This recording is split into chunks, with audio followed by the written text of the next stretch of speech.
Jarwin.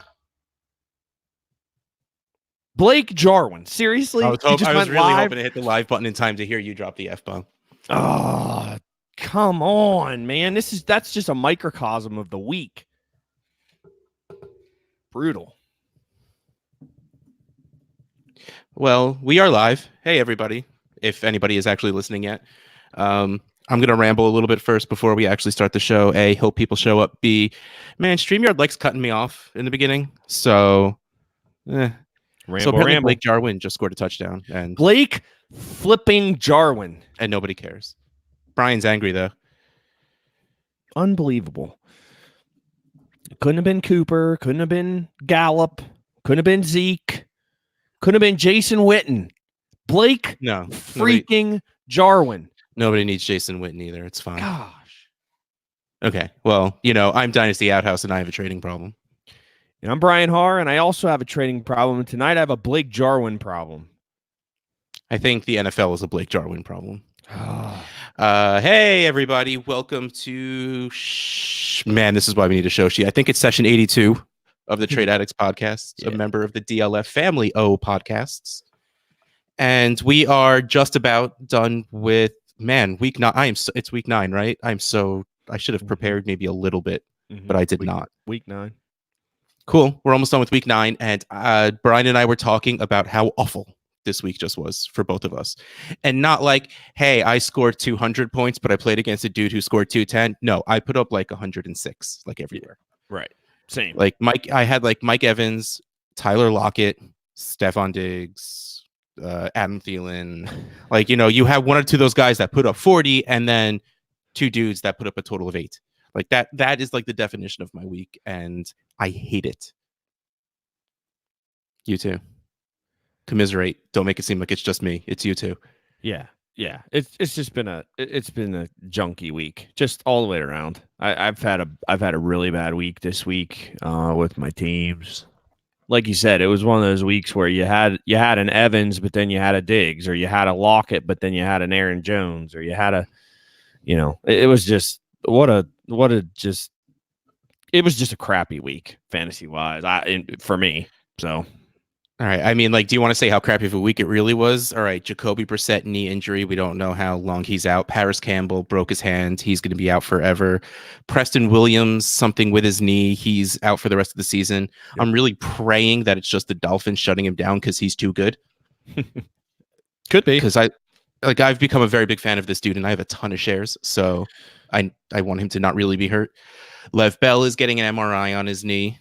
I don't even know why or for what, but that's happening. I'm probably missing on some, but I don't even know anymore. Yeah. Devontae Adams finally played. That made me kind of happy. Yeah, that was good. I was glad to see him back as well. He didn't do a whole lot, but the Packers didn't do a whole lot in that game. That offense was ugly. I'm in a league where I won last year. There is a progressive pot for winning 2 years in a row. No one has won 2 years in a row yet. This is going for 6 years. Mm-hmm. I destroyed this league last year, like scored on average 30 points more per game than everyone else. I averaged over 200 points in a start 9-1 QB league. Mahomes injured a bunch of games. Barkley injured a bunch of games. Devontae Adams injured a bunch of games. Ertz, not great this year. Like this league, it doesn't T.Y. Hilton now out for a couple of weeks. Like this league doesn't want people to win it twice. Like it hurts my brain. It's not fair. I hate it. Okay, I got to be honest. I feel a little better after getting all that out. That's what I'm here for, man. That's what I'm here for. All right. So, but the reason we are here, it's almost week 10, and for you squares that have trade deadline. Oh, Andrew O in the chat says that Preston Williams has a torn ACL. That sucks because that kind of ruins his next year. Thanks, Andrew. As I was saying, it's for you squares that have trade deadlines. It's coming up around now. Super lame people, usually around week 10. And then a lot of people have it the start of the playoffs. So we figured now's the time you're going to try and rush a little bit, make some trades. So if you want to throw some trades you've just done by us, if you want to throw some trade ideas by us, any of that stuff, we're here for you. We figure we do it live because it's fun. I mean, that's really the only reason why.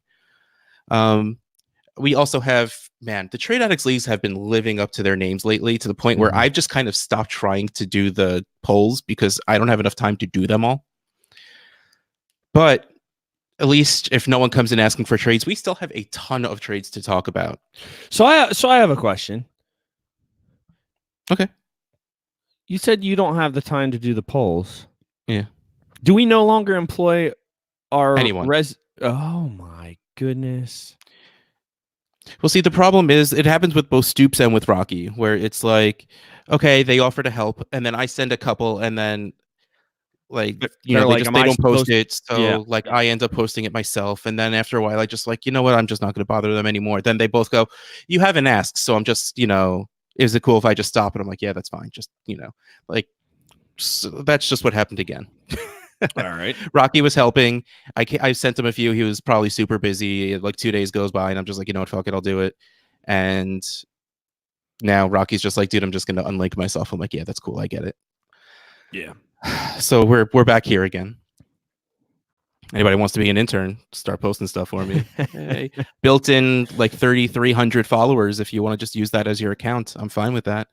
Just follow the Trade Addicts credo of don't be a jerk, and you know, we're fine. Ooh, wonderful question. We're gonna start quick.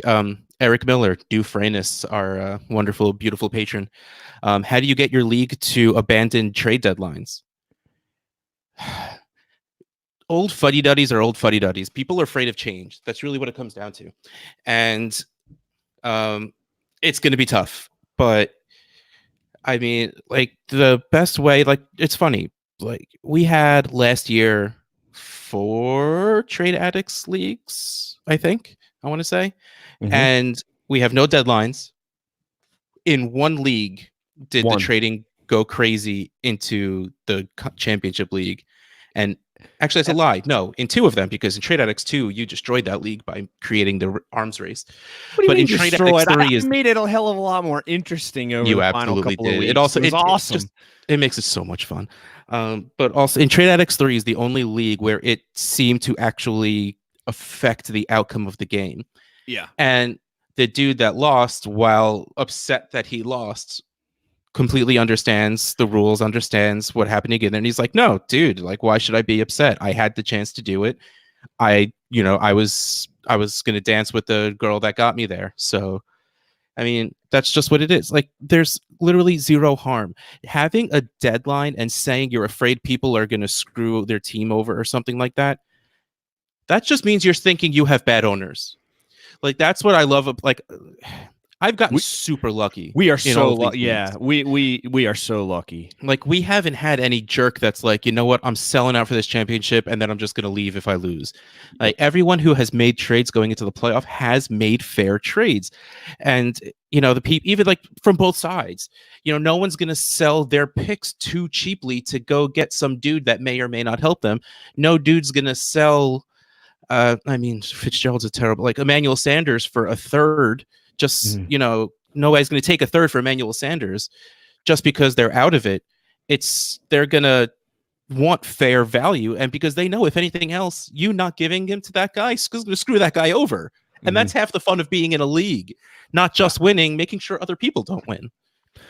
Yeah, I think the thing that you said that's the most important to point out there is just make sure that everybody understands the rules ahead of time.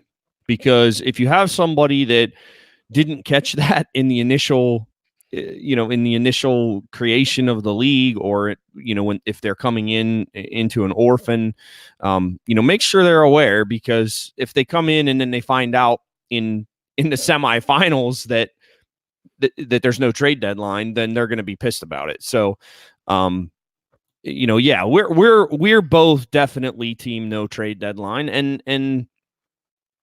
I get the arguments for a trade deadline. I just don't agree with them.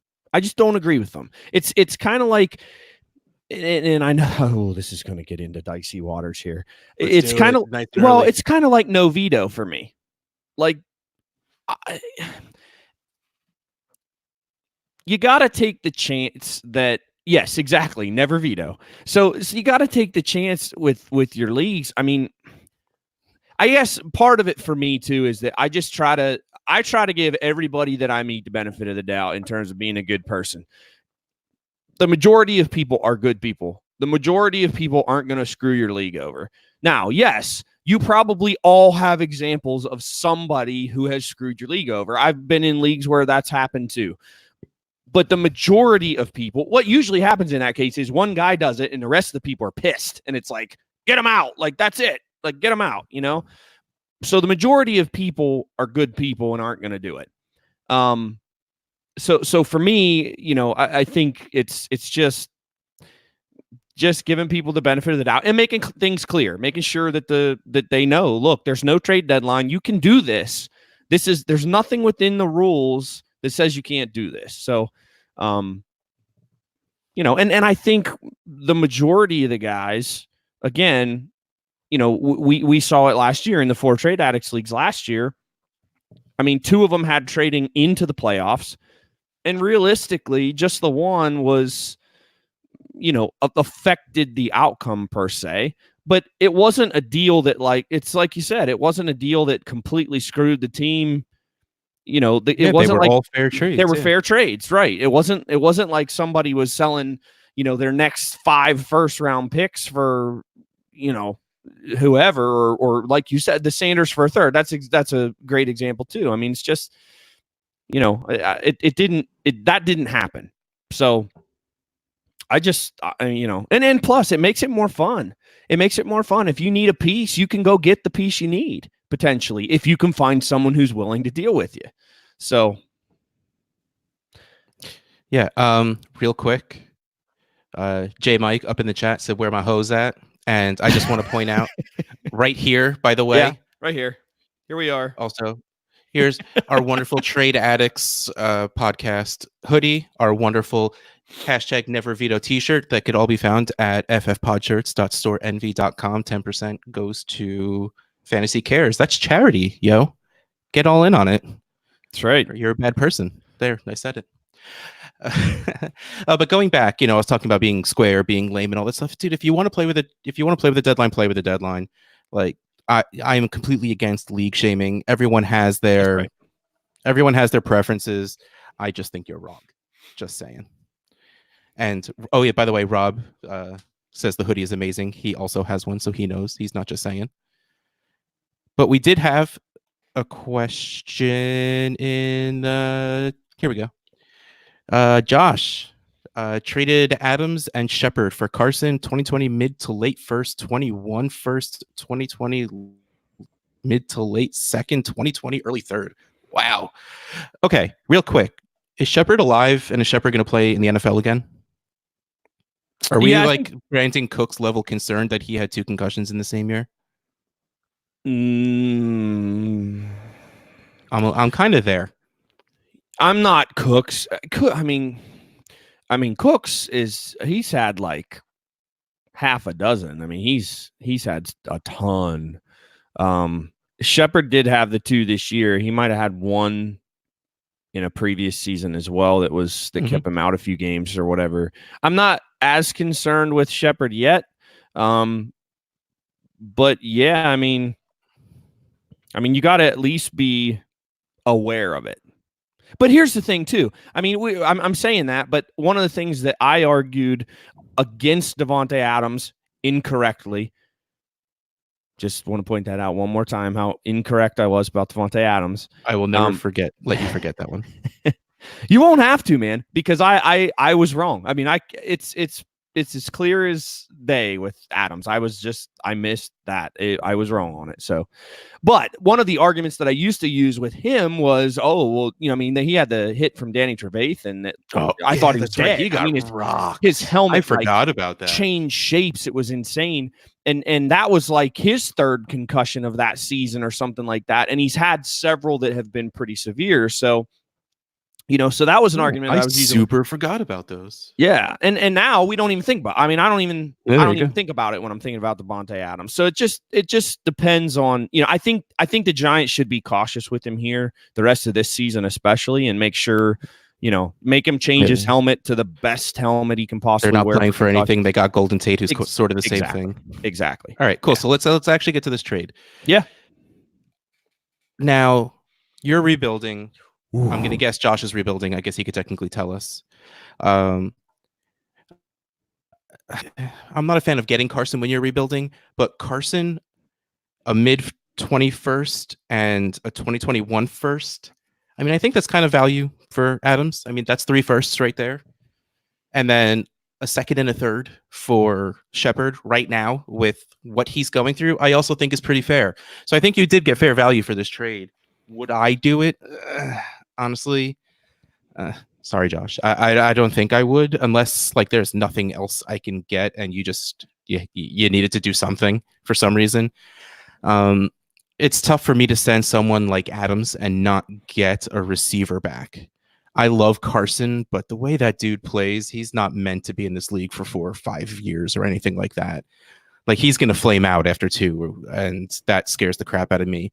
I got Carson in a trade in Trade Addicts 1, where rebuilding's a strong word, retooling, I guess we can call it, and I've been trying to flip him, and I can't for the life of me. I've had 2 people tell me that he's not even worth a first to them, and that just... Carson. Yeah, they don't. That's. I also, one of the dudes told me, this is like 2-3 weeks ago, he told me that he would not send Gardner Minshew straight up for Baker Mayfield. Yeah, that's dumb too. Yeah. And I like Minshew, but I mean, no. It's funny. I asked him if he was Gardner Minshew's brother. People are so I mean, that's a whole nother topic, but people are so reactive based on, I mean, it's one thing if it's redraft. Yeah. If it's redraft, go ahead, trade Baker for Minshew this year. I mean, that's fine if it's really redraft, but in Dynasty, that's not, people are just very reactive. Right. As far as this deal goes, I mean, yeah, I think the value's fine. On the deal itself. Yeah. I'm like you though. I think for me, moving Adams, I mean, realistically, like you said, when you break it down, Carson in 2 firsts for Adams is probably right on the money value wise, and then Shepard. I don't think you're getting a first for him anymore right now. No, probably not, especially in this class. So yeah, I think the value's good. I would have liked to get a little bit, I don't even know what the word is I'm looking for. Stable, something like a solid wide receiver. I love Carson, but Carson's just like you said, there are people that have said to you that he's not worth a first. I'd want to get a guy that it didn't matter who I was talking to would say, oh, that guy's worth a first, no doubt. Like, right. Just to make sure, but I think the value's fine. I really do. This one's a question for you. Andrew O just joined a tight end premium where it's 2 points per reception. Struggling how to adjust values for tight ends. Yeah. Since again, we're a tight ends podcast, you are better at this than I am because tight ends just anger me for some reason. Yeah. Now, tight end Trade Addicts leagues are tight end premium for 1.7 reception. This is even more than that, which is just. So how would you treat tight ends in a league that is 2 points per reception? Go get the top dogs. Yeah, I mean, because so there's 2 things here. First of all, the positional advantage you get from having a George Kittle, Travis Kelce, Zach Ertz last year, Evan Ingram, Austin Hooper, Hunter Henry, that group up there, and I'm probably missing one. I'm just gonna drive me nuts. Who am I missing? We just went over this last week. Anyways, yeah, I mean the difference between you, yeah, we know that.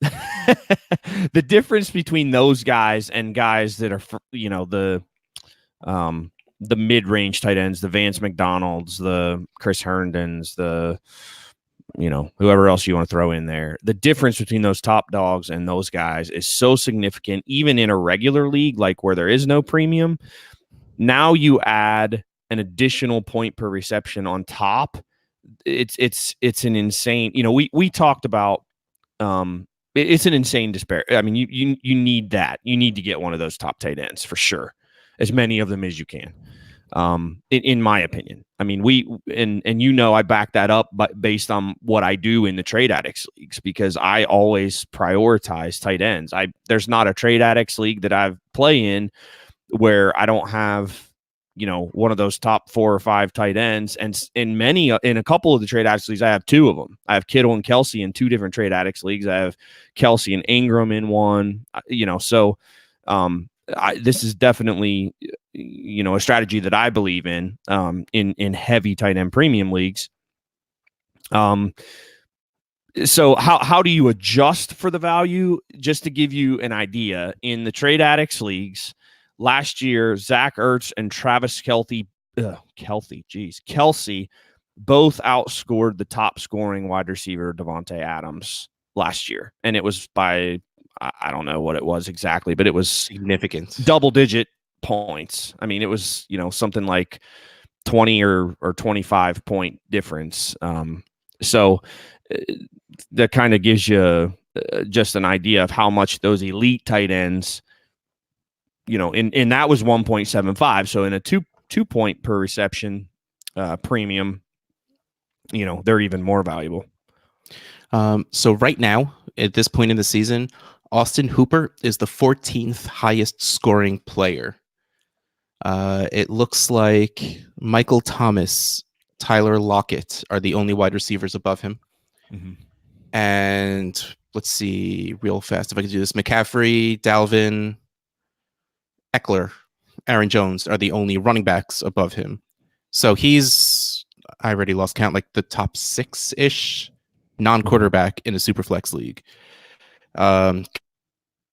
Kelly, even having that great of a season by all accounts, is the 26th highest scoring player. Yeah, I think there's no tight ends in between them. Yeah, so you're going to have to sort of value those top few guys like up there.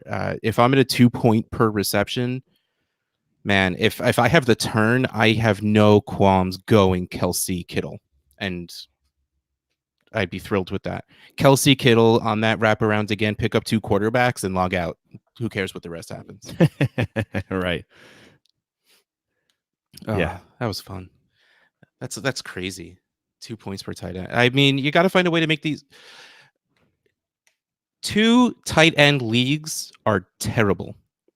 I just need to say this out loud because someone asked me about it earlier. I don't remember who it was or what the context was, but the 2 quarterback leagues and Superflex leagues are a thing because there are good quarterbacks in the league, where if you have a 12-team league and it's 1 quarterback, you have super usable quarterbacks on the waiver wire. Like, that's just how much you don't need quarterbacks. In a 12-team league, you don't have tons. So why are you going to make people start 2? There aren't 24 usable tight ends. That defeats the purpose. You're trying to give them value is the answer. No, you don't want to give trash value. I mean, people are going to argue that, Nick Foles is worth like 2 firsts. No, he's not. You're exaggerating. Starting quarterbacks are usually worth a first, but like towards the end, Joe Flacco wasn't Andy Dalton. You were lucky if you got a first for him. In some leagues more than others, if you're in a league with John Hogue, value on quarterbacks are going to get a little higher because he has 8 of them. So, he can control that. But in most leagues, it's still pretty manageable. But again, the point of Superflex was to make them usable, like the value in terms of usability, and not just have these generals of the football field sitting on the wire for doing nothing, putting up 30 points every week, and just no one needs them because they have guys putting up 30 points a week also. Getting a lot out today. I'm feeling very good about this. I think we need to do stuff like this more often. It's very good therapy for me right now. Yeah. Therapy is what I do. That is what you do, literally. Um, real quick. Oh, I thought he was in points per game. So close to coming true. Mike Evans is the wide receiver 2, by the way, by 0.675. Mm. Almost there. Almost. That was I'm your almost riding that was my one of your bold takes, huh? almost my Mike Evans wide receiver 1. Yep. I'll take. Yep. Love it. Okay. Well, we are going to. I have Trade Addicts 2 up. Have we done any trades in here? Okay. Before we do that, what is your take on the Nick Foles Gardner Minshew situation?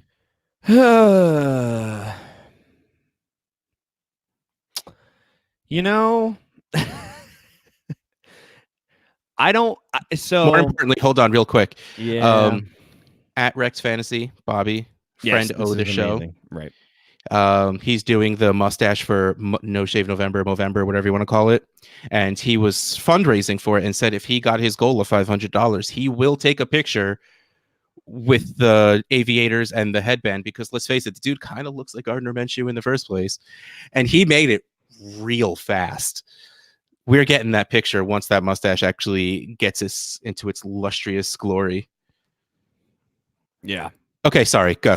No. What's going to happen? Well, so I know this is going to upset a lot of people, but I think Nick Foles should get his job back. The Jags are 4-5. So Minshew's 4-4 as a starter. He's looked good at times, and he's looked really bad at times. Nick Foles was dealing in that first game before he went down. Now, granted, it was Kansas City Chiefs, right? Was that week 1? Yeah, beat you, right? Yeah, I think so. It right? was week 1, right? It was week 1 where he got hurt. But yeah, I think so. Here's one of two things is going to happen here. They didn't pay Nick Foles $80-some million to sit on the bench, so he's either going to come back and get his job back, or they're going to say, okay, Minshew's our guy. We're going to trade Nick Foles in the offseason, and then they'll work to trade him around draft time, because you don't pay an $80 million quarterback to sit on the bench. It's the exact same thing with the Steelers.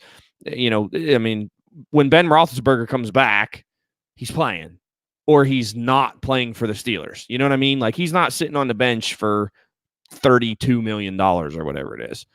So, I think that I think Foles will likely, if Minshew would have won 2 more games, if they were 5-4, or no, they're 4-5. So if they were 6-3, then Minshew. The good news here is that they were able to see an extended look at Minshew. Okay, so can they build around him enough to keep him in there and use the money elsewhere? That's the question. Yeah, I mean, the dude's probably like 16 years old. I mean, he's just that, he has that much testosterone that his mustache is fully grown in already, and that he graduated college. Well, I guess he got drafted already. Yeah. And Foles is probably, 2 years before they can get rid of him for nothing, because that's how NFL contracts work. Yeah. So they'll still have 2 more years on Minshew's contract. So, yeah, I think the bigger issue, more than football itself, is I still think he's selling tickets. I think that's going to be the biggest problem with the decision whether to switch quarterbacks or not. Okay, so full disclosure, I was scrolling Twitter to see if there's anything we should talk about. Mm-hmm. And I follow a Shower Thoughts account. I'm scared. The songs It's Raining Men and Let the Bodies Hit the Floor are about the same event from different perspectives. Oh, jeez. Oh, boy. I don't even know what to do with that. All right, so let's go. So I don't the original even know what to do with that. Awesome. That's what we talk about. So let's just do it. Trade Addicts leagues, 12 teams, Superflex, PPR, tight end premium, 1.75 points per reception. And all leagues but Trade Addicts 1 give you 0.05 points per return yard. The first trade we're going to talk about is Nick Foles and Gardner Minshew for Mecole Hardman and a 2022nd, let's just call it mid. Okay. Say that again. Minshew and Foles on one side. Yep. Mecole Hardman, mid 20. I want the quarterbacks because you're going to get a start, right? at least one starting quarterback out of that. Maybe two next year. Right. Yeah. Yeah. I mean, does Mecole Hardman have standalone value? It's funny because J Mike put up in the chat, can we talk about the resurgence of Tyreek Hill? Because apparently he's quarterback proof. Because let's face it, Matt Moore isn't doing anybody any favors. That dude's just very good at football. And how hilarious was it when he ran and caught up to Damian Williams when Damian was rushing for his touchdown? Apparently, Damian made the joke that he made a statement that he was the fastest player on the team. Nope. So Tyreek was just showing him up a little bit because he made that look easy. Yeah, for sure. Matt Moore basically Mahomes. Yeah, I mean, let's face it, Mahomes is the system quarterback. he's trash. Just like Jacoby Brissett, system quarterback. I mean, Hoyer, Brian freaking Hoyer. Yeah. All right, so yeah, we both agree. Let's go get that quarterback. But Mecole Hardman, does he have standalone value? I honestly don't think so. I think maybe if Watkins leaves and they put him permanently on the other side of Hill, maybe. But honestly, I get liking the value and the youth of the Hardman and pick side, but quarterbacks, man. Super flex league. Ooh, Antonio traded Austin Eckler and Sterling Shepard and a mid 2020 first for Ridley. Wait, hold on. What? So Eckler, Shepard, and a first for Calvin Ridley? Yeah, it has to be. I love Calvin Ridley, but I kind of feel like that's a lot, right? I mean, don't get me wrong. That is absolutely a go get your guy. I think I would do it anyway because Eckler's in such mud right now in that backfield, and Gordon actually showed pretty well this week, and that offense looks so bad still. Oh, Keenan Allen, what the hell? So Eckler, Shepard, who God knows if he'll ever play, in a mid-first for Calvin Ridley. Eckler, the more I say it out loud, the more I think I'd be willing to do it. I love Calvin Ridley. You do. I do too. I mean, I don't mind Ridley. I like him. Yeah, this is definitely a go get your guy move, which I absolutely, right. Rock on, man.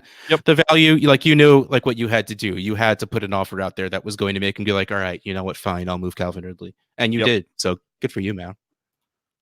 Well, and especially if it's a win now move. I mean, I like it for long term too, but especially if it's a win now move, because you're not getting anything out of Shepard right now. The first, you're not obviously getting anything out of, and Eckler, you got the first half of the season, but now it's a little bit more muddy with Gordon. So, yeah, it's not bad. It's not bad. I'm not sure I would do it, but I also don't think it's a bad trade. All right, so we have Trade Addicts 4. All right, this is going to test some loyalties. Uh-oh. Devin Singletary and Tyler Lockett for Lev Bell in a 2025. Now, this was before I want Lockett. Lev Bell getting an MRI. I want Lockett. Lockett over Bell, right? Yeah. That's absolutely not just me. No. Tyler Lockett, like holy before, shit. Lockett's like this wide receiver 3. Yeah. Which never, I'll completely admit, I did not see that coming. I love it. He hasn't had his bye week yet, so that helps in his total points. But man, I did not see that coming, but it makes me so happy. Yeah, I love Lockett too. All right, cool. Yes, because he's awesome. All right, here's one I did that I don't even know how I feel about. Tevin Coleman and Kenny Galladay for David Montgomery, Christian Kirk, and a 2021 second. Okay, you got to give me that one again. I just switched my Wi-Fi. Yeah, that was a terrible idea. Mid-fly. Tevin, It was perfect. clearly not. You have to make me repeat things. Hey, it's better than me dropping out of the call. So let's repeat. Man, Something I could replace Galladay. Tevin. I didn't All say right. anything. What are you talking about? Tevin Coleman, Kenny Okay. Galladay, Yep. for David Montgomery, Christian Kirk, 2021 second. Ooh. 2021 second. I think I would take the Monty and Kirk side. But Now, it's this was close. also It's really close. This was before this week, so it was right after the Monty breakout game. Yeah, he had another And nice. He had scored 2 after the touchdowns. Tevin, he had a great game. He didn't have a great game because the Bears didn't have a great game, but he had a good game despite being on the Bears this week. Mm-hmm. And yeah, this was after Tevin's 4 touchdown game, which I think we all know Tevin is not a 4 touchdown a game kind of player. Mm-hmm. I really just like Kenny Galladay and wanted Tevin Coleman because I needed some. The Bears are so bad, and I wasn't like really all on the David Montgomery train completely. Mm-hmm. I love Christian Kirk. It made me sad to see him go, but I really just wanted Kenny Galladay on this team. I needed like star power, I think. I like trades. It's a problem. So can we talk for just a second? So last week on our show, I think it was last week, we talked about, yeah, it was when we were reviewing the bold takes, and we talked about Galladay versus Marvin Jones. And then Man, so 2 weeks ago, Marvin Jones with 4 touchdowns. Last week it was Galladay with a monster game. And then this week they both had huge games. Here's what I take from all of that, though. So Matt Stafford, comeback player of the year. Like, what the hell? I mean, that dude. I mean, what is he coming back from? No, he's coming back from players sucking. from injury. He's coming back from sucking. He sucked last year. This is a huge bounce back, and he's very good. He's the quarterback 5 right now, and that's not points per game. Points per game, he's better. No, he's not. He's 6th points per game. But he's, I mean, everybody was worried about the Bevel effect there and everything. I was horribly worried about the Bevel effect because I hate him. And even with the running, I mean, even when they were quote unquote healthy with Kerryon Johnson, they still didn't, you know, they were throwing the ball. I mean, and Stafford's putting it on the money. I mean, he's looked really good, I think. He has. I mean, in the games that I've watched. So, real quick, since you brought it up, I saw someone put on Twitter that comeback player of the year should be Emmanuel Sanders, and I think I'm all for that. I can't think of anyone else that. Well, who else could it be? But like the dude's Andrew like Luck 64. when he comes back next week. Andrew Luck when he comes back next week because Jacoby Brissett is out. I'm Brian M. Effin Hoyer. I thought you were going to say someone Brian brought up M. Garoppolo. J. Mike just said Hunter Henry. He's balling the crap out. Yeah, but like seriously, no one thought that Emmanuel Sanders was going to play. Oh yeah, Cooper Kupp. That's a really good one. But like no one thought Manny Sanders was going to be able to play this year, and he is really, really good right now. Like on a new team, no less. Like that isn't supposed to happen. Mm-hmm. Yeah, he's definitely surprised, no doubt. I'd be all right with that. I mean, I think there's some good names in the chat too. I think Cooper Kupp is a really good one. I think he could probably. But Manny, I mean, at especially the injury that he had and the age in which he had the injury, you know, I think it's tremendously impressive what he's done, and being able to come back from that and do what he's doing is pretty freaking cool.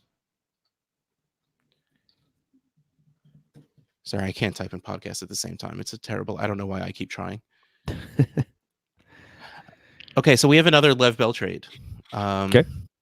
And weirdly enough, it's Lev Bell with a 2025th. This is Trade Addict 6. Lev Bell and a 2025th for Darwin Thompson and a 2021st. It's going to be on the earlier side. It's a non-playoff. We'll call it a non-playoff first. Bell and a fifth for Darwin. Bell for a first. Bell for a mid first. I'd probably do it.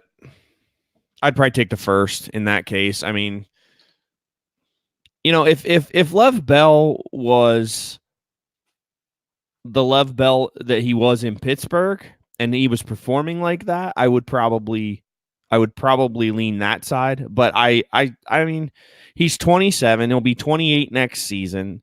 He's in an offense that isn't overly exciting at this point. Their head coach is likely to be fired, I would imagine. Or if he isn't, I mean, maybe they won't. That it's the Jets, but I mean, they should fire him, in my opinion. Yeah, for real. So I mean, a mid 2021st, you're talking. I mean, you're talking about some pretty decent looking players in that range in this draft class. Now again, if this you're was making a push, now now I'm okay with it. I mean, I'm gets a little easier yep. as the season goes on. I really want Darnold to get his head right because I'm a fan of him, and his offensive line sucks, which clearly is a problem for Bell as well. He keeps missing Robbie Anderson by like that much. I feel like if he hits one or two of those deep balls, gets that rhythm going, that will help Bell out a lot. People actually respecting a deep pass from Darnold. I would never feel we start 10 people in 10 players in the trade addicts leagues, no kicker, no defense. No, there should never be those in Dynasty, by the way. I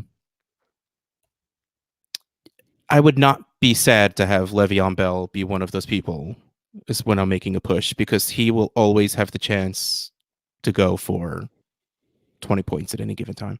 Mm-hmm. And he has not a terrible floor. No, I mean, I mean, if you're making a push, I don't have anything wrong with it. I just his I believe Lev's Bell. Lev's Bell's value is. I mean, I just don't think there's a lot of room for it to go up at this point. I mean, he's going to be a 28-year-old running back with a lot of wear. I know he was off last year and all that, and yeah, that should help a little bit, but I don't know. He has not looked like Le'Veon Bell to me. The thing is, like, I don't get to see many, which is weird. I live in New Jersey and I don't get to watch many Jets games. But he himself looks good. But there's not much he could do with two dudes on top of him the second he gets the ball handed off. Yeah. So I mean, small improvements and he could become solid again. I see both sides of this, and both sides I completely agree with. If my team is not good, I will sell Bell for a mid first. If my team is as good as J Mike's is, I will easily buy Bell for. Sorry, J Mike, I just outed you completely, even though you did it in the chat anyway, so I don't feel nearly as bad about it. Yeah, J Mike. It was probably my first too, or something. Actually, it probably isn't. If it's fifth, was it? Okay, yeah, my first is probably higher than that. J Mike took me to the woodshed a couple weeks ago. No, I'm just kidding. It was a good trade. I just like to complain. So we ought to talk about this one though, because I really like this. I really like this deal. So Antonio is putting another one out there. He moved Ezekiel Elliott for Nick Chubb and a 2021 first. What do you think about that one? I am sad I sold you 2 shares of Nick Chubb this offseason. Yeah. I knew how good he was. I knew that you liked him. I just, know me. That's the problem. You know me, so you knew you'd be able to get him for me. Is there that big of a difference between Nick Chubb and Zeke Elliott right now? Zeke Elliott's not smashing like he was last year. Nick Chubb kind of is. So here's the question. What is Kareem Hunt? Because I think that question determines how you feel about this. I mean, Nick Chubb is a stud. He's been a stud. And, it's just a matter of the workload. Is it going to get cut into? I don't think it does. I mean, that's hard to say, though. I mean, Kitchens is out here saying he's definitely going to have a role and all this stuff. So until we see Kareem Hunt, here's the other thing about Kareem Hunt. I think we're seeing in Kansas City that maybe Kareem Hunt was a little bit better of a running back and not just a system guy. Because these other guys that have filled in, they certainly haven't looked like Kareem Hunt looked through 9 games or 11 games or whatever it was last season. So, when you have a player that's that talented, there is some concern there when he gets back. I just don't know. I want to see what happens in that scenario. I hope that it's the Nick Chubb show, as it likely should be. Maybe they'll just get a high compensatory pick if they let him walk, or maybe they'll re-sign him and move him. I don't know what they'll do, but that's the only thing I would say here. I don't think that he and Zeke, in terms of talent, are all that far apart. I think Zeke is on a much better team with a much better offensive line, but I think that the first probably makes up the difference. So points per game, how far apart do you think Zeke and Chubb are? 2. 0.1. Really? Wow. Clearly, I mean, it's points per game, so it doesn't matter that Zeke's playing right now and Chubb played this week already. Zeke is 19.4, Chubb is 19.3. Wow. Yeah, so, I mean, take that for what it is. That is clearly small sample sized in all of those mumbo-jumbo words. Zeke's eating tonight. That's good to hear. He's got 109 yards on 16 carries right now, so. Man, the Giants are so bad. Yeah. Leonard Williams playing? That's kind of quick. Probably not, right? I don't think. Yeah, whatever. I don't know. I'm not sure, to be honest. Okay, so is Hunt going to eat into Chubb's value? I mean, clearly, yes. A little bit, at least. He has to, right? Hunt is good at football, and he's going to get on the field. How much is he going to get on the field? If they're smart, they bring him in slowly, first of all. So, maybe week 12, 13 before he actually does anything. Assuming rational coaching, do you think they're really going to take Chubb off the field for 40 to 50% of snaps? They can't, right? They shouldn't. He's literally their best player. Yeah, I wouldn't. So again, he'd be an insurance assuming policy rational coaching, you give Hunt 30%, maybe keep Chubb fresh. Yeah. I mean, you use some really dangerous words there. Hunt is some really. Sorry. What? Just rational coaching. I mean, yeah, I know. It's what you have to hope for. Yeah. Hunt is a very good receiver. So now's when you say hopefully they'll put them both on the field at the same time in hopes that it doesn't completely eat into Chubb. Yeah, you don't see it all that often, as much as we say we hope we see it out of everyone when there's a split backfield like this. Like we always said, that they'll get Camry on the field at the same time. They don't do that.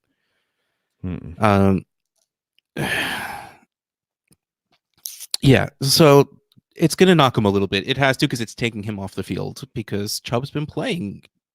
I don't remember the last time I heard a different running back's name called, for points. I think week 2, yeah. Hilliard, right? Week 2 or something. When he got vultured 2 weeks in a row by 2 different running backs. Yeah, Hunt is going to get on the field. That's the unfortunate part. So yes, it's going to ding Chubb's value a little bit, but I can't get upset not having my running back come off the field for 20 plays. I mean, it's just 20 less chances for him to die. And that's why I get worried about running backs dying on the field, because I hate running backs. And it's just the reality of the position. They're just so violent. So, yeah, I forgot why we even started talking about this, but I'm exasperated from it. Yeah. Were we talking about a trade?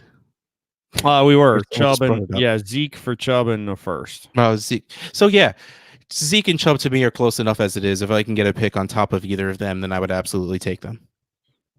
So I'm fine with that. All right, so I want to get to this trade that I hit the wrong button. Hold on. That was also a trade Addicts 6. All right. Well, I guess before we get to it, let's get another question. Is Kyle Allen the future of the Carolina Panthers? Because Cam Newton's out for another couple of weeks.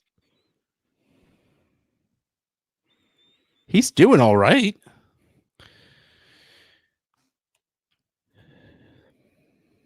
You're supposed to talk. That's how the podcasting thing works. I know. No, I don't think he is. I think he can be the future for another year. I mean, I could see Until them Will moving Greer's ready? on from, yeah, or whoever else they bring in there. I mean, I don't know Will that Greer's just Greer. Yeah, I have a few too. Yeah, I mean, Kyle Allen has been. He's Up been and down. okay. I mean, he's 27 points, 6 points, 14 points, 19 points, 5 points, 18 points. Yeah. And I mean, that's fantasy wise, not real football wise. This doesn't show their record.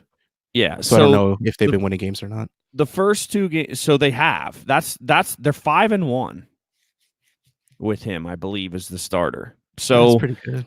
Yeah. Now it's not. So the first 2 weeks that he started were good. I mean, he had 4 touchdowns in the first week against the Cardinals. The first week he started, which is week 3.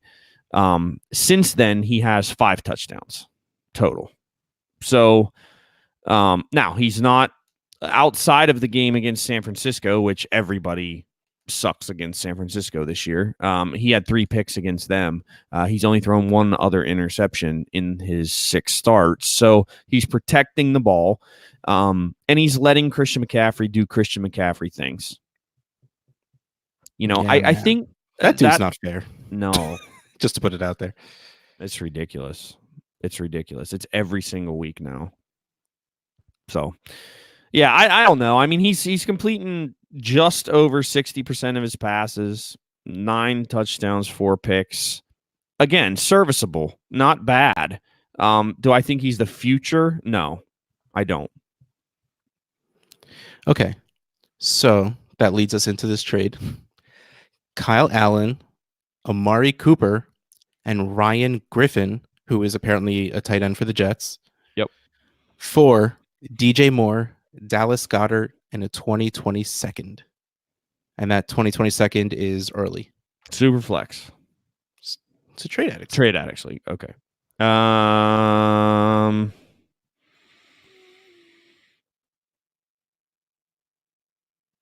right, so I'm going to talk while you think about it. Okay.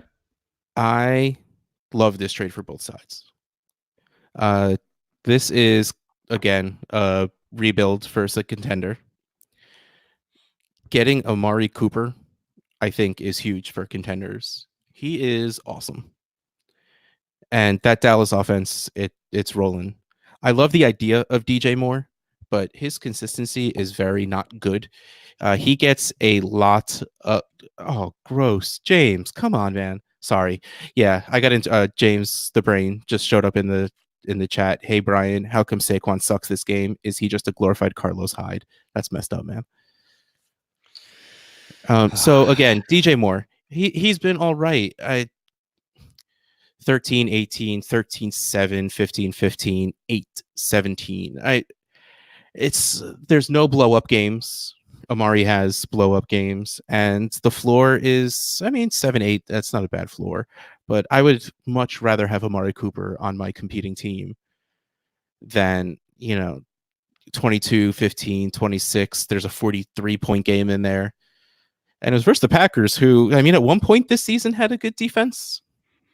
I don't know what's going on with that right now, but at one point they did. Kyle Allen is starting this year, so that's awesome insurance. And Griffin, I think, has 2 straight games with a touchdown. So that is, good for a competing team. DJ Moore, I think we both love, right? You love DJ Moore, right? Yep. He's the future. He's going to be great. He is good. He will be great. I don't think that's a question. And so will Dallas Goedert. And an early 2022nd in this draft class, that's the word, is awesome. So I love this trade for both sides. I think this is perfect value wise. Yeah, let's see. DJ Moore and the 2020 early 2022 for Amari Cooper. I'd take more on that. But I think Would it's you? but I think I think I would take Amari, but I think it's close enough as it is. And Kyle Allen and Ryan Griffin for Dallas Goedert to me is pretty close. Also, you're getting a lesser tight end because Chris Herndon doesn't seem like he's going to be a thing at all if it soon ish. And Kyle Allen, you're apparently going to get for a bunch of weeks because Cam just got his foot rechecked and surgery is not recommended, but that also means he needs to rest it a whole lot more. So yeah, I'm a very big fan of this trade. I love the trade addicts leagues. Like it's like such a wonderful accident how great all of these leagues are. Well, 6 to be fair. 6 I chose the people in it, but most of them I did not. Yeah. 6. Oh, you mean Trade Addicts 6. Yes, trade addicts 6. I was gonna say 6, 6 and 7 are technically like I put the name trade addicts on there, but they're leagues of people I wanted to be with. Right. But 8 will not be. Is that correct? Did we talk about 8 is going to be random? Spoiler for next year. There are 3 trade addicts Fantasy Cares eliminators. If the winners of those eliminators are not in a trade addicts league already, they get to be into trade addicts 8. So next year, you see those trade addicts eliminators. Maybe I do the same thing. I don't know. We'll see what kind of mood I'm in. Nice. So yeah, trade addicts 8 is going to happen. Chances are I'll get antsy in February, a week after the freaking Super Bowl, and to start putting it together again. So eyes. I don't mind that. I don't mind that trade either. I think it's okay. I think I would lean slightly to the Goddard side because I think he's going to be Zach Ertz once Ertz is gone. So yeah, who knows when that's going to be? I don't think that's going to be as like we thought it was going to be after this year. I don't think it will be. So what? We're going to say a year and a half we have to wait for him to be unleashed. Yeah, but in a year and a half from now, Kyle Allen might not have a job. So that's a year and a half from now. I was about to say the league might fold, but not trade addicts, buddy. Yeah, I know, but still, I mean, who the hell? A year and a half? What the hell? Dynasty. Who could? My brain can't even. I don't even know what year a year and a half is. What do you think about Marlon Mack? He gets volume. Is he good? I thought he was good. Yeah, I was. Okay, so here's what I'd say. I think he's decent. I think he'll get replaced next year.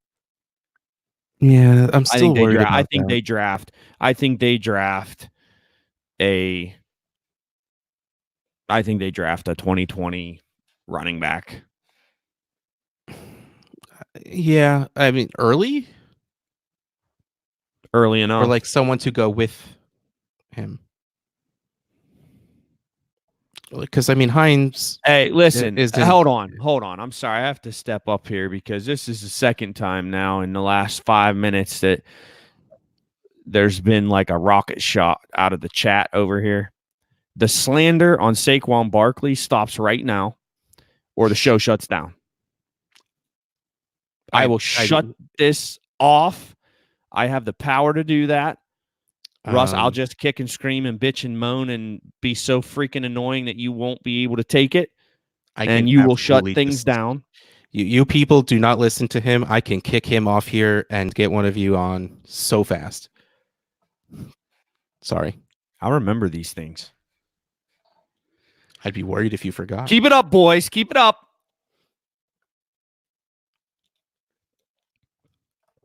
They're going to turn the nicest guy on Twitter into something that they aren't ready for. Oh, man. Yeah, Saquon is not scoring nearly enough points to give us our magical win against Riley in Trade Addict 7. We need another 28 points. Think we got it? Yeah, he's got it. Yeah, we still got over a quarter. He could do it. He should score 26 just for stepping on the field. Get it because his jersey is 26. Yes, that's right. See? And it's on, and it's beautiful, and it's blue. Although all right, so the reason I brought up Marlon Mack, let's just say.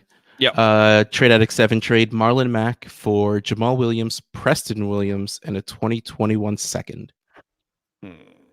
I'm okay with the Green Bay backfield split. I hate it. We want Aaron Jones to be the guy, but I don't think he can be for long term. Like he's ended every season with an ankle issue or a leg issue. So if sharing the backfield spares that, I'm kind of all for it. And Jamal Williams has been catching touchdowns for some reason. So I mean, I think I want the Jamal. I'm a very big. I'm sad. I'm still. This is clearly before. Oh, this was done Sunday morning.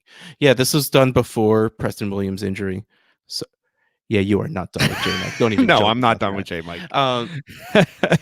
So I think I want the Jamal Williams, Preston Williams, and the pick side, but I get that Mac is more words consistent. His work is more consistent. So I get the trade. I think I'm just on the Williamses and pick side.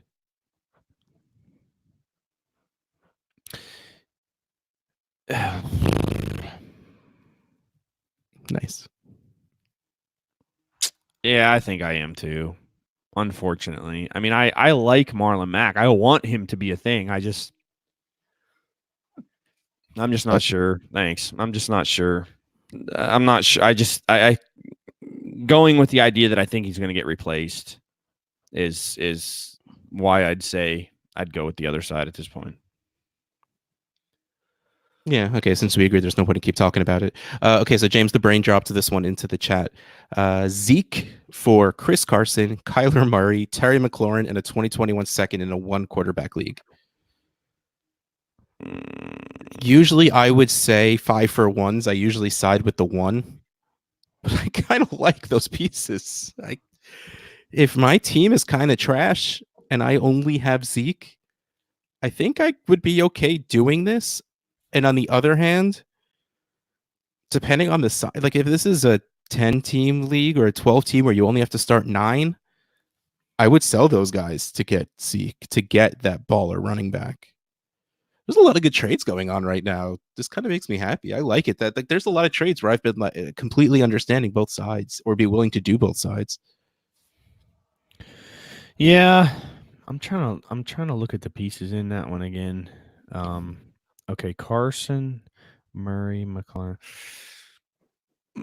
One, I think one QB league. I'd probably stick with Zeke, especially if I was trying to. Yeah, there'd have to be circumstances to make me take that package, but I could see doing it. Yeah, yeah. What are your thoughts on Terry McLaurin? I like him. I mean, I don't like Dwayne Haskins right now. I mean, I haven't seen like give us that college connection. I mean, I haven't seen a whole lot that I've liked out of him. I mean, he's a rookie quarterback, but like it's hard when you see Gardner Minshew doing what he does and Kyler being ridiculous and doing what he does and Daniel freaking Dimes over here is he's doing what he's doing. So it's like I just don't and Washington is I mean, they're obviously not great at all, but they're I don't know. I just expected to see at least something that made me go, "Oh, well, he's got it." I haven't seen that yet. Not really one thing. So I didn't get to see much of the Washington game because I watch Red Zone and they just clearly weren't on it all that much. But I threw it out on Twitter. What do you think of Haskins this game? Everyone said that he was doing all right. He was clearly game managing. They were taking it easy on him. They weren't asking him to do too much. And it's about time he's in that situation. He's gotten Rosen's twice where he got thrown in and just, nothing he could do would be good. So get him in a full game. It was a decent enough. Actually, it's a tough matchup. It was the Bills, right?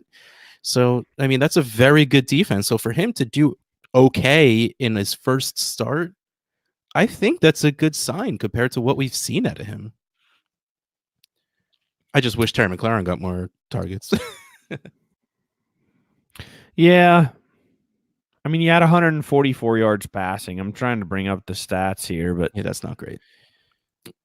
But Caveman Callahan said he just, the team that runs the ball more wins. So Yeah, he did complete 68% of his passes, which isn't not terrible. horrible.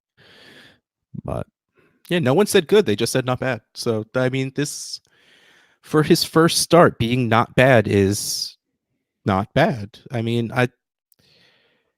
I think it helped his stock as opposed to hurting it, which I'm a fan of because I own a decent amount of Haskins. We have him in Trade Addict 7. yeah, I was gonna say. Okay, let's move on. I need to talk about Keenan Allen because I just traded for him in the Dynasty Diagnostic Championship League. Shane wore me down. Like, Shane just kept bugging me for Austin Hooper. And first he was offering me rookies, like rookies. I'm like, why am I going to give you Austin Hooper for rookies? Now this is 1.75, and then I think it's like half a point per first down. So for tight ends, where it's 0.25 for everyone else. So crazy points for tight ends. So it ended up being Austin Hooper for Keenan Allen, Josh Oliver, and other young tight ends that isn't producing right now that I can't remember. So, like, honestly, he won that trade just because Austin Hooper is completely balling out. But I love Keenan so much. Why is Keenan doing so poorly? Please tell me. It's just I mean, that offense has just been they've just been bad. I mean, they haven't done anything in the last 3 weeks, 4 weeks. Yeah, I mean, pretty much they came into that Steelers game and they were doing pretty well, and then for some reason they just haven't they have not looked good at all. So I don't know what it is. I mean, Rivers isn't looking great. Keenan isn't getting the volume that he normally gets. It's just been bad. So, and then I got yesterday Greg they go and beat Olsen. the freaking Packers. So, Yeah, right. Greg Olsen, which is good because he does actually produce, so that's good for me. But the reason I brought that up is because another Trade Addict 7 trade was DJ Moore and a 2021 first for Keenan Allen. God, that hurts. I would probably take more. Yeah, I mean, it is kind of hurting right now that there's not that much of a difference between the two, points wise. Mm-hmm. That again, like I said with Zeke and Chubb, whichever side has other pieces or picks on that side, I probably just pick that side. Right. J Mike, can we do a random value check on the 2019 wide receivers, most valuable to least at this point? All right, hold on. Let me pull up a draft. Is N'Keal Harry still your wide receiver one in this class? Yes. Yeah, he's still mine. Do you still worry about DK Metcalf, or do you feel safe with him now? Ooh. Where'd he go? Mid first in drafts? Yeah. Like 106, 107? 108 in Trade Addict 7. That's the one I had. That's the one I have up right now. I'm good with that. Yeah, but like we're talking about what's he worth now? You trade in the mid first still. Yeah. I mean, you have to feel good. Like this is my. Hold on, let me pull up his stats real quick. Year, Cortland Sutton, who he was end of the first, kind of beginning of the second in Superflex leagues, which I guess towards the end that's where DK was going. Cortland Sutton finished last year with about 700 yards and 7 touchdowns, which I thought was fantastic for him because we knew he was coming in raw. We knew he was going to take a little time. We loved the situation he was brought into because at the time we thought he had Demaryius Thomas to learn from. And then that year ends and everyone thinks he's a disappointment because he didn't become the guy at the end of the year when no one really thought he should have in the first place. Right now, halfway through the season, DK Metcalf is at 525 yards and 5 touchdowns. He's going to beat easily what Cortland Sutton did last year. I almost feel bad how upset I was when the Seahawks drafted him. I love that. I think I was on a live chat with you when we were doing that. I think I was throwing things. And I wasn't that. throwing. Okay, I want to clarify. I was not throwing things because they drafted DK Metcalf. I was throwing things because the Seahawks did not draft AJ Brown, which AJ Brown is looking awesome right now. So I still feel a little validated about it. But DK, he's perfect in that offense. He's working excellently. He is large and fast and does well in the scramble plays, with which almost every play with Russell Wilson ends up being a scramble play because that offensive line cannot pass block.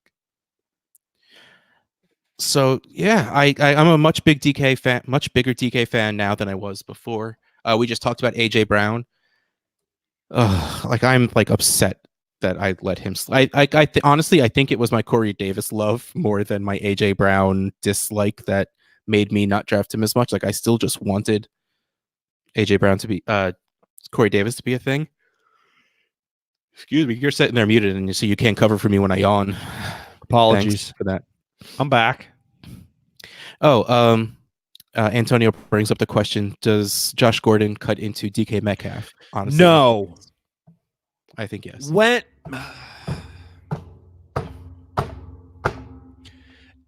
I can't, God, how many times?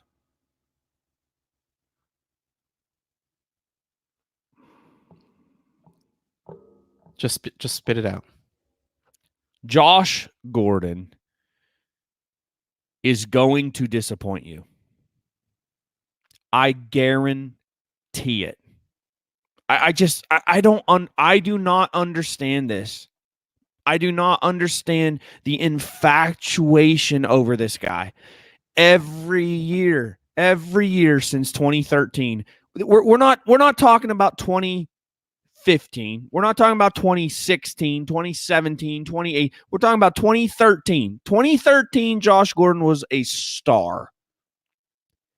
And then he goofed up. And regardless of how you feel about that, okay? And I've look, Russ, how many times have we had this conversation? And how many times have I said, I hope that Josh Gordon gets his shit together? I'm rooting for the guy. I want him to succeed. But you have to have a little bit of a screw loose to think that he's going to be really relevant here at this point. Don't you? Don't you?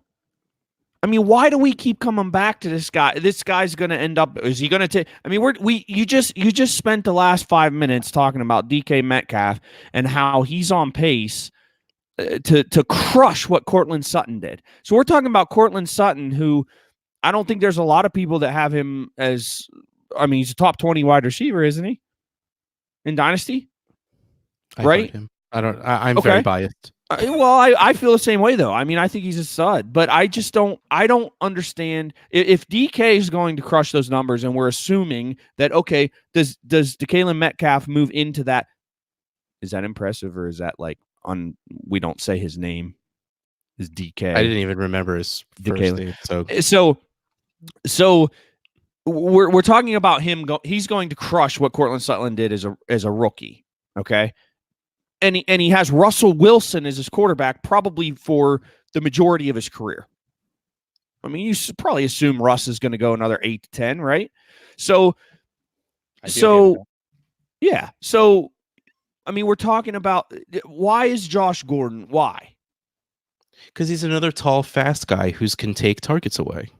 I'm not saying he's going to take his Well, yeah, he's the wide receiver 2 on the team, DK. I'm not saying Josh Gordon's going to come in and be the wide receiver 2 and push DK down. I'm just saying he is a similar guy on the field who can take targets away. I'm not saying it's like the Kareem Hunt thing. I don't think he's going to completely destroy him, but I think he's going to take away by just being on the field, assuming he gets on the field. Yeah. I don't know how. I just don't know how. I mean, look, does Josh Gordon give them a little bit more consistent of a wide receiver 3 if he stays Well, seeing as how they don't have a as wide receiver as 3, a yeah. right, as a part of the team? Yes. Does he come in here and take over the wide receiver 2 job? No.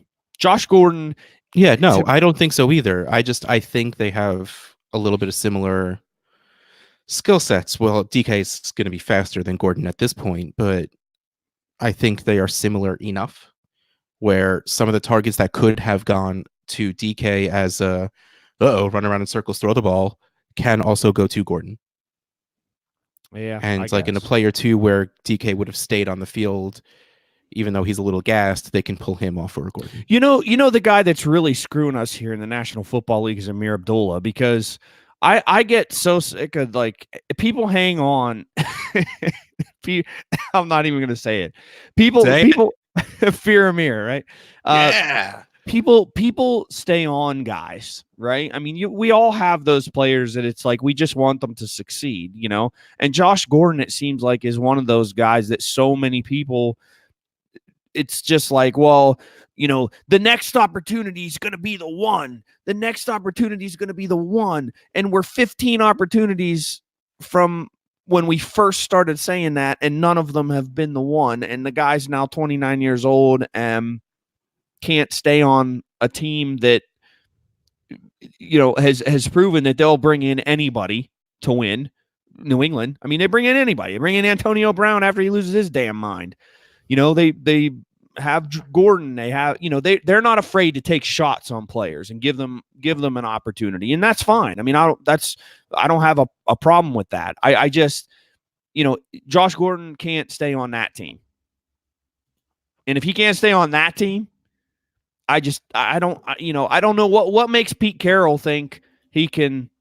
You know, I mean, and I know they did. You know, they did. I think People there's just an air. drown him in positivity and bubblegum. Well, yeah, I guess. I don't know. Real quick, Yeah. so we can get you stopped to ranting.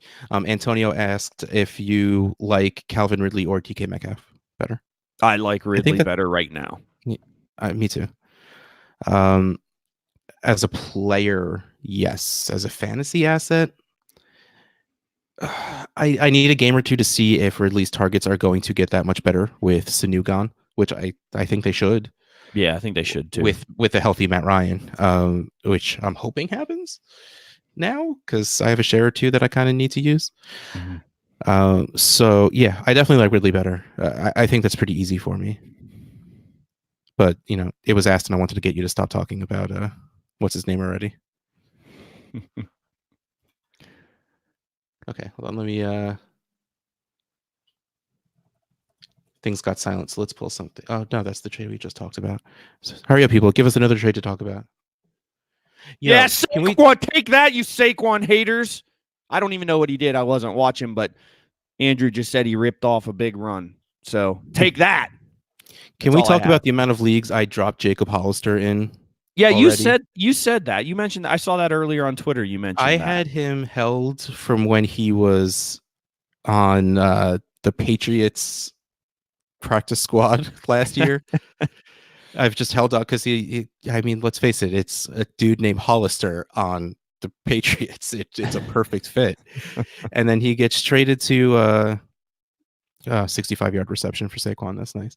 And then he gets traded to the Seahawks and then gets dropped to the practice squad. So I'm like, all right, Disley's out and they still drop him. Okay, then I could just drop him. That's fine. 2 games later, he's catching 2 touchdowns.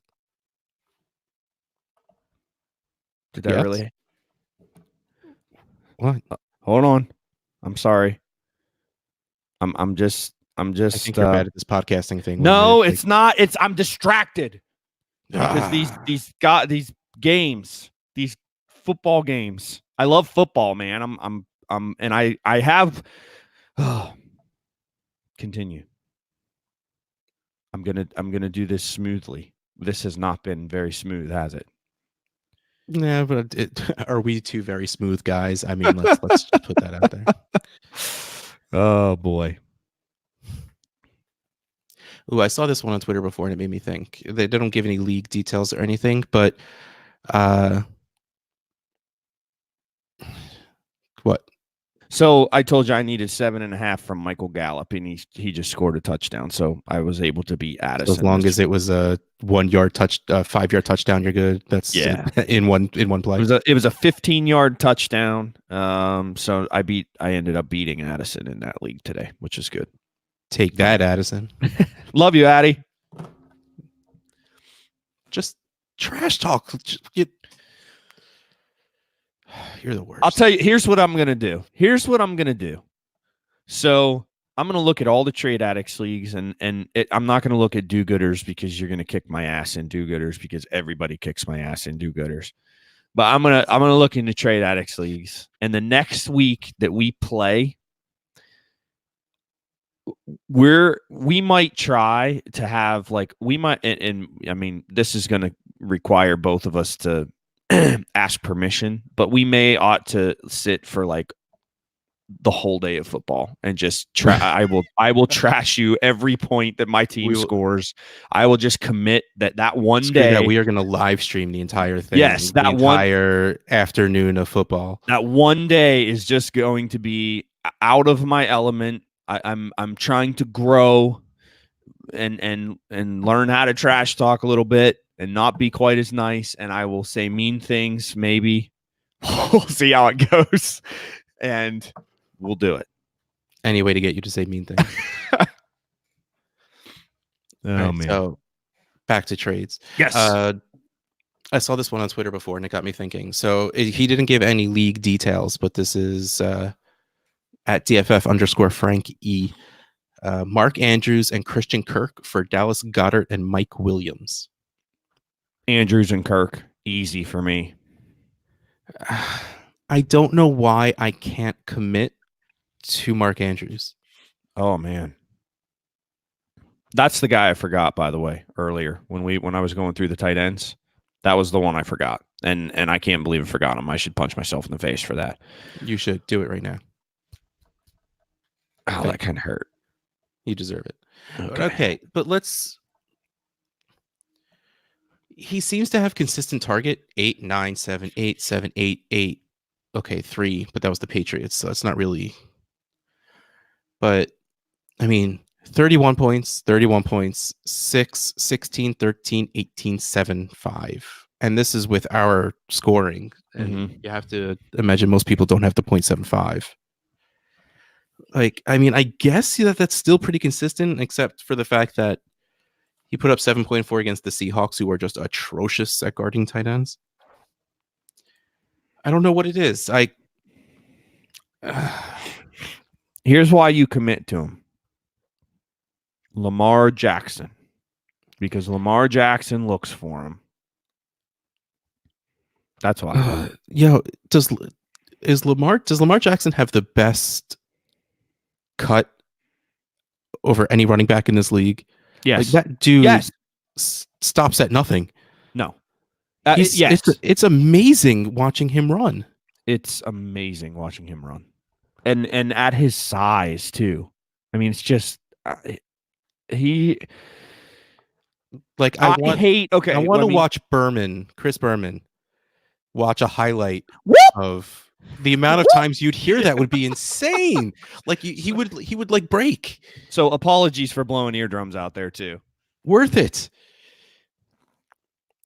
Yeah, he's so good. I mean, he's so much fun. I hate the Ravens, dude. I mean, I'm a Steelers fan, and I respect the hell out of the Ravens, but I hate them. There's not a team that I want. That's what makes it a good rivalry. Yeah, there's not a team that as a Steelers fan on the schedule, there's not games that I want more.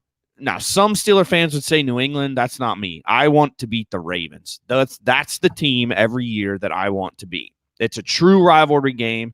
I respect the hell out of them, but I hate them. I want to beat them every single time we play them. It's probably what Browns fans feel about the Steelers. James Catullus, 4-4, 2-6. Just saying. But yeah, I mean, I hate the Ravens, and I love watching them this year. I watched that game last night against the Pats, and I've not had as much fun watching a football game as I did in that game. He's just fun. He's entertaining as hell to watch. I mean, he's so fun to watch play the game. And to see what he did last night against an unbelievably good defense in New England's defense, and Bill Belichick, who is a master at scheming and taking away the one guy that you got to take away on the other team.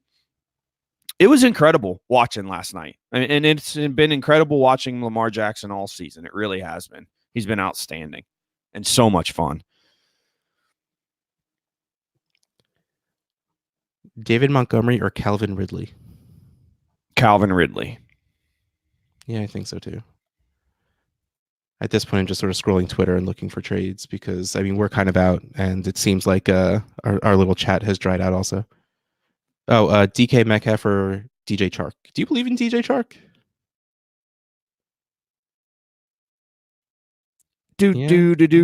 Yeah, I think I do. I kind of think I do. I mean, I don't believe him as a top 5 dynasty wide receiver. No. Oh, no. No. But yeah, I mean, I like him. I think he's looked good. And I think if Nick, see, that's a guy, and it's funny saying this because he's done really well with Gardner Minshew, but I feel like if Nick Foles was in there, I feel like DJ Chark it'd be another level. He had 2 touchdowns. I think he had 2 touchdowns in that Chiefs game off of Nick Foles or from Nick Foles. No, just one. Was it just one? Yeah, he had like the one. He had Nick Foles' 1 touchdown. Oh, okay. I mean, he has pretty good targets too. Like 4, 9, 5, 8, 11, 7, 5, 12, 9. He's getting really good targets too. But he has some games with 3 catches, 4 catches, 4 for 32 his last game versus the Texans. That was a bad game. You know who else has weeks like that? Stephon freaking Diggs. What the hell? Juju Smith-Schuster. It is a weird year. Well, Mason Rudolph and that. Why was Laquan Treadwell getting so many targets? I don't know. Oh, that game hurt my brain. So so Antonio had another trade in the chat. He traded Matt Ryan for Mason Rudolph, Michael Gallup, Mike Gesicki, and 2023rd. And it's Trade Addicts scoring. Ryan for Rudolph, Gallup, Gesicki, and a 3rd. I think I'd take the package there. No, I still want Matt Ryan. Yeah, I'm higher on Gallup than you are, though, too. Yeah, but I do really like Gallup, but that drop from Matt Ryan to Mason Rudolph is gigantic. I don't think Mason Rudolph's as bad as everybody thinks he is, though. Maybe for fantasy. Yeah, that's true. He seems like a decent about game manager. Yeah. Like I tweeted while watching the game. I was watching. My tweet was something like, "I've been watching Red Zone for about the past hour and 10 minutes, and I don't think I've seen Mason Rudolph throw the ball past the line of scrimmage." I did see that. Yeah, I did see that one. I mean, of course, right after I do that, he chucked it downfield to absolutely nobody, but he did throw it downfield. Chargers are considering a move to London. Are they really? The Chargers are? Nobody likes them anywhere else. Good grief. They should just go back to San Diego. The San Diego don't want them there no more. That owner, I don't even know who it is. I always forget who it is. Crap. Telesco? That sounds Spanos. Right? Dean Spanos. Yeah. He's bad. Not great, that's for sure. Yeah. All right. Well, are we done? Because I can't think of anything else. Well, here, I'm going to ramble for a little bit, and if someone else comes up with something, then we'll keep going. We brought it up before, so I'll bring it up again. I wore these on purpose. Awesome Trade Addicts hoodies. Super, super thin and comfy. I love them. Hashtag never veto. All of our awesome Trade Addict shirts. You could also find Superflex Super Show shirts, Dynasty Diagnostic shirts. We also do stickers, mugs, Top Shelf DFF stickers at ffpodshirts.storenvy.com. 10% goes to Fantasy Cares. Why can I never think of that? That's such like an easy thing to remember, but I can never think of it as we go. Speaking of partial money going to Fantasy Cares, these awesome wristbands. Where's my there it is. Get it all up in there. Beautiful. Oh, there you go. $5 for wristbands. The Trade Addicts neon green and navy blue. Navy. Yep. $5 per wristband. $2 of every wristband goes to Fantasy Cares as well. If you had fun jumping in on our chat or watching us live on YouTube, if you become a patron, you can do this every week. Patreon.com/Trade Addicts Pod. You get part of the Cool Kids Club, which is our awesome group me chat, which is never ending and filled with awesome, smart people, which it just sucks because at this point I'm in leagues with so many of them. I can't just ask that group advice. It's funny. Every once in a while, I do it anyway, just to see if people are paying attention to what league I might be talking about, because I've admitted, like, you've done this to me. You've asked me for trade advice, and then it ended up being an offer for me, and I just didn't put it together. Like, I take things at such face value that I wouldn't even think about it. That's all. So, but yeah, that is an awesome chat, and it is so much fun. You get to watch us. You get, I don't know what else. I don't even remember what else you get, but you know, our love and admiration. That's worth something, right? Absolutely. All right, man. Do you have anything else to add? I don't think, man. It was just fun. Appreciate all the folks in the chat joining us with the questions and the trades and all that. It's always better when we have y'all over there asking stuff. So appreciate it. This was a lot of fun. No, Larry, we do not have garden flags at this time. However, that may be a future consideration. You know, I'm going on to Store Envy right now to see if that's a thing. But yeah, no, thanks, man. This was fun. It was good chatting football with you, of course, as it always is. Always. All right. Well, yeah. Like Brian said 4 times, I'm going to say it again. These live shows are so much fun, and it is awesome that people actually come and show up to chat along with us. It makes it so much more fun. It's so much easier, so I don't have to think of things to talk about. You know, if I was a good podcast host, I would have written down all of those Trade Addicts traits, so we had them in one place instead of having to click around. But I didn't do that. Russ, you are a good podcast host, my friend. Oh, you're so sweet. Thank you. And of course, Store Envy's not working for me right now, so I can't go and. We're gonna check on the garden flags. Yeah, so don't worry. Yeah. So add product. It's there. Hold on. Are they really there? Say something. Are they really there? This is so exciting. The products were there. Ooh, aprons. We can get 8 beanbags. Beanbag chairs. Beach towels, wall art, pillows, throw case. Yeah, no, it doesn't look like there's lawn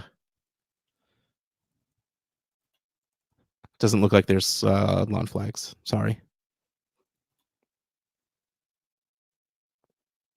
Briefs. Flip-flops. I think there were boxers. There were spandex or something. Didn't we see them? There's leggings. Leggings. Nice. All right. Well, no one cares about any of this. Night, Brian. Night, Out House.